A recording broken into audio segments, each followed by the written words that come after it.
পরে রোজাদাররা এসে ওখানে ইফতার খায়, তাহাজ্জুদ আদায়কারীরা তাহাজ্জুদ পড়ে, তাদের সওয়াবের কমতি হবে না, কিন্তু তাদের সওয়াবের একটা পার্সেন্টেজ সওয়াব যে ব্যক্তি মসজিদ বানালো তার আমলনামায় আল্লাহ ঢুকিয়ে দেয়।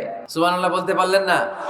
হে নামাজি আমার ঘরে নামাজে পড়ো আজ, দিল মে তোমার চরণ তলে হৃদয় যায় নামাজ।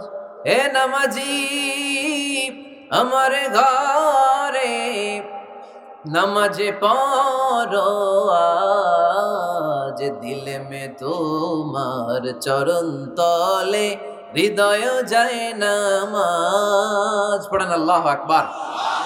কি সুন্দর লিখেছেন কাজী নজরুল ইসলাম। মসজিদ কেমন যেন মসজিদ তার নিজের ভাষায় আল্লাহর কাছে কেঁদে কেঁদে ফরিয়াদ জানায়, আল্লাহ নামাজিরা আমার ঘরে আসে না, কি সুন্দর টাইলস, কি সুন্দর মুসল্লা, কি সুন্দর এয়ার কন্ডিশন, সব আছে কিন্তু মুসল্লি নাই, ঠিক কিনা? মসজিদগুলো আল্লাহর কাছে ফরিয়াদ জানায়, এজন্য আমরা যেন মসজিদমুখী হই। কি মুখী? কাজী নজরুল ইসলাম খুব সুন্দর করে বলেছেন, মসজিদেরই পাশে আমায় কবর দিও ভাই, ঠিক কিনা?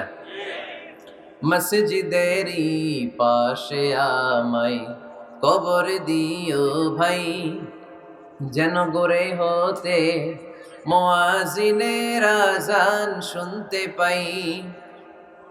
আমার ঘরের পাশে দিয়ে ভাই নামাজিরা যাবে, পবিত্র সেই পায়ের ধ্বনি এ বান্দা শুনতে পাবে। গোরা যাব হতে গুনাহগার পাইবে রেহাই, মসজিদেরই পাশে আমায় কবর দিও ভাই। কত মানুষ নামাজি ভাই মসজিদাঙ্গিহীনাতে, আল্লাহর নামের জিকির করে লুকিয়ে গভীর রাতে।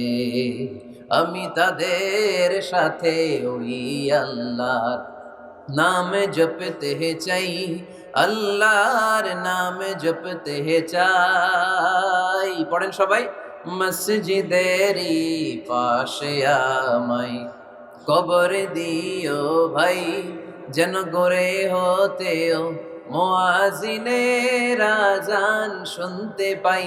চিল্লায় পড়তে হবে আমিন। কি দরদ ছিল।